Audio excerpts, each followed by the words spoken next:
Okay, I'm back for a second. My corned beef and cabbage, or my corned beef on the stovetop has now come to a boil. So we're just going to turn it down to a simmer and we're going to cover it. And we're going to let this go for about 3 hours. 3 to 4 hours. At the 3-hour mark, I'm going to come back and check it. Like I said, with the Instant Pot, it's going to take roughly about 2 full hours to do. We're going to have dinner about 5:30, so at 3:30, I'm actually going to start. So, 1:30, 2:30. Yeah, so 3:30. So I'll be back in a bit to show you the next step. Okay, y'all, welcome back to my kitchen. We're going to continue. It's been about an hour, a little bit more than an hour and a half since we've started the corned beef and cabbage. Well, the corned beef. We haven't done the cabbage yet. And that's what it looks like right now. You'll notice if you do this on the stovetop, and even when you do it in the pressure cooker or the Instant Pot, your corned beef is going to shrink. That's a natural process of a brisket, is they shrink when they cook. I've just been doing the exact same thing that we did for the stovetop for the Instant Pot. Now this is very important when you're using the Instant Pot. Corned beef has to cook at least 90 minutes on a high pressure, which is a long time. That's an hour and 30 minutes. And you want it on high pressure to cook. That'll give the meat enough time to soften. And then you're going to check on it to do it. So what we're going to do is we're just going to add our onions to the pot. We're still not doing anything with the vegetables quite yet.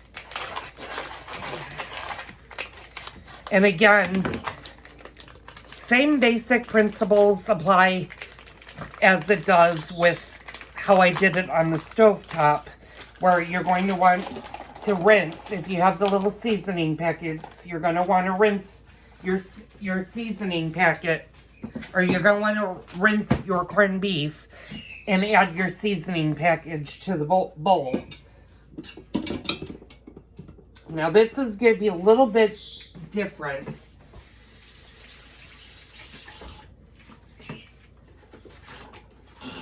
In the way that you're going to set this. I put my onions on the bottom and I put my corned beef on top. Now this was a little bit bigger. If you remember, the one that I'm doing on the stovetop weighed about 3¼ pounds. This one weighed 3½ pounds, so it's a little bit bigger. This time, instead of doing just water, I'm going to add beef stock. And you want to add the beef stock till it comes halfway up your corned beef if you're doing it in the pressure cooker. And the reason I'm doing a beef stock is it gives a little bit richer of a gravy and it'll make the vegetables taste nice.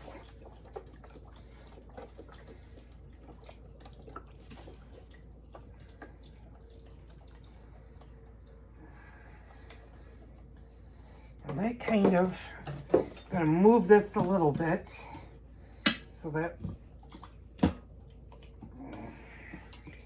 you can even take a couple of the onions out and put your corned beef, so your corned beef is in the liquid, and put your onions on top, which I should have done.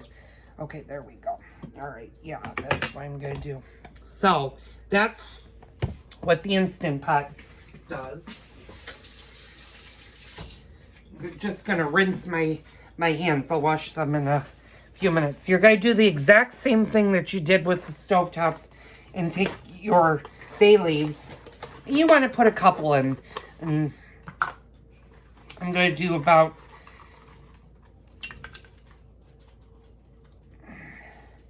these aren't huge bay leaves. What the heck? I'll give it 5. And they're small bay leaves. These aren't big. Then what you're going to do is you're going to put your cover on.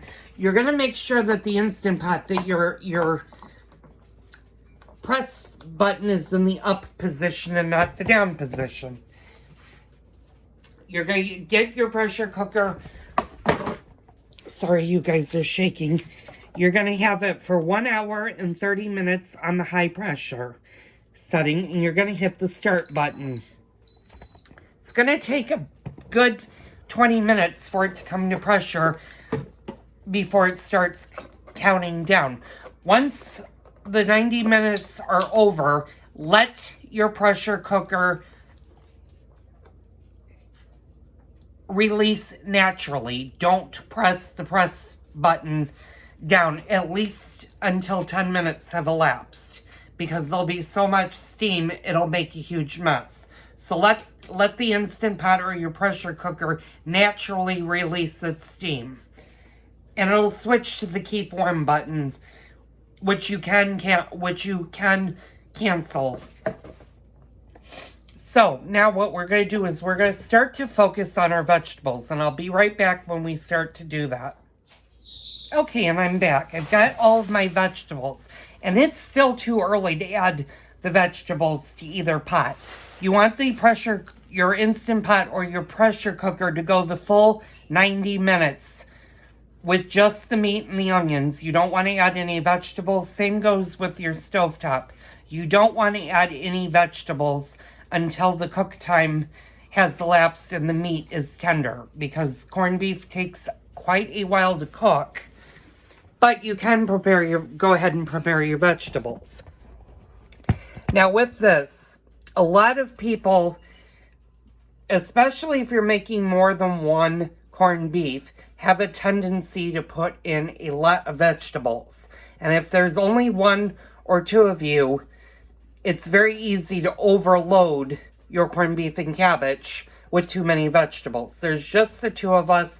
I'm doing 1 head of cabbage. I'm maybe going to do 2 to 4 potatoes. I'm going to add 1 turnip, 1 parsnip, and the rutabaga. And that's enough vegetables for 2 people. You don't have to go nuts and add a lot of vegetables. So, since you guys have not seen the sweet sour cabbage video, and I'm sorry, I'm trying to place you guys in a position. I think I'm going to put you guys over here. Oh, you're not going to be able to see it from over there. Oh, yeah, you sort of can. I talk more on the sweet and sour cabbage video about actual cabbage. Now we get down. When you make corned beef and cabbage, this is a plain ordinary green cabbage. That's what you want. You don't want the Savoy cabbage or curly cabbage, and you don't want a red cabbage. The reason you don't want a red cabbage with corned beef and cabbage is red cabbage takes a long time to cook, and it has a slightly sweeter taste than the green cabbage. The green cabbage is traditional for corned beef and cabbage. I see. And what you're basically going to do is you're just going to peel off your outer leaves. Now, if you're making soup or you're doing a vegetable stock, you can certainly leave these leaves and put them in stock. I'm not making a stock anytime in the near future, so I'm going to throw these away.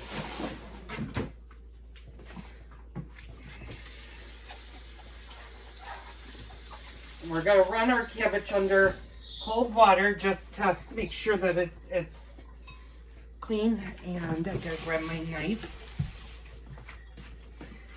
Basically what you want to do is you want to take the root end of the cabbage, which is right here, off. That's the core, also known as the core.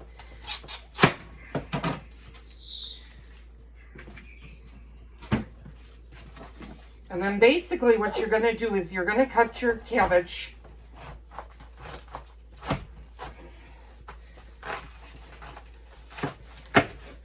straight down, and you're going to have 2 sides. Now, some people will core it, and the core is this part right here, and I'm going to get close so you guys can see that. That's the core, and it goes up to about here, and it makes almost a triangle, and it does it on both sides This is the other side, so you can see that there is a double core. It's actually a single core, but that's the core. That's a very tough part of the cabbage, and a lot of people will cut it and get rid of it. This is optional. You can leave the core in, or you can get rid of it.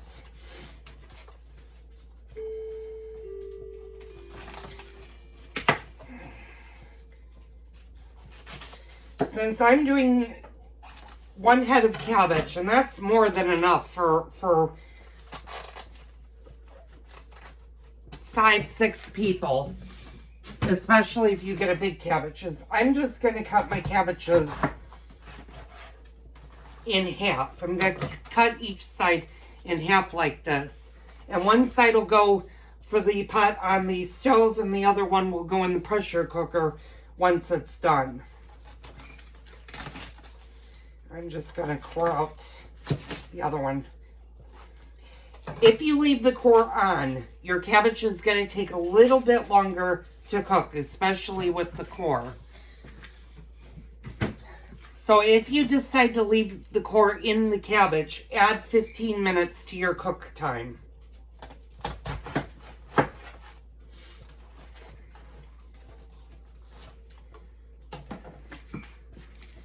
And what I'm going to do is I'm going to turn you guys around, or take you with me. I'm just going to get a bowl. And you can do this step ahead of time. Just make sure you keep your vegetables in the refrigerator until you get ready to use them. Otherwise, they'll start to turn black. And nobody wants black vegetables in their dish. So I'm just going to take my cabbage. And I'm going to put them in a bowl. And if you have loose, you can throw that in too. Now, I did say I was going to add a turnip and some parsnips. These are turnips that I'm actually going to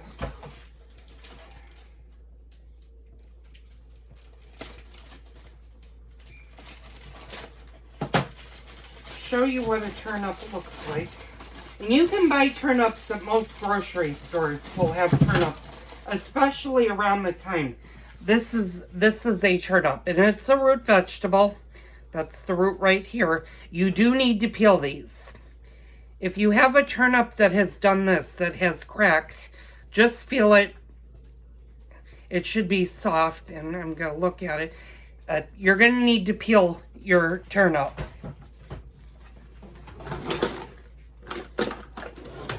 And a vegetable peeler works great.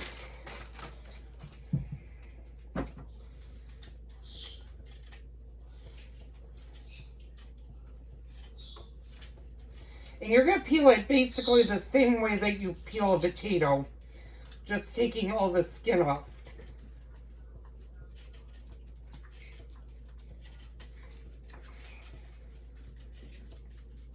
Now the cook time for your turnips is going to be about the same time that the potatoes will take to cook.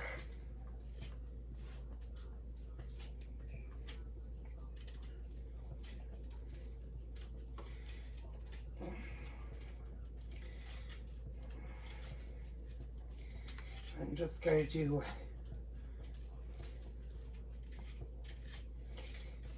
I'm just peeling this really fast so you guys can see.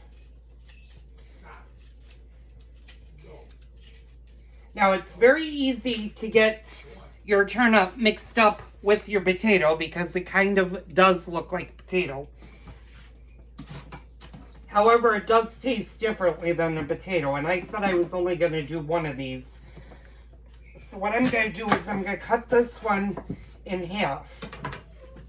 And that's the inside of a turnip. So I add those to your bowl. My dogs want to go out, so I'll be right back.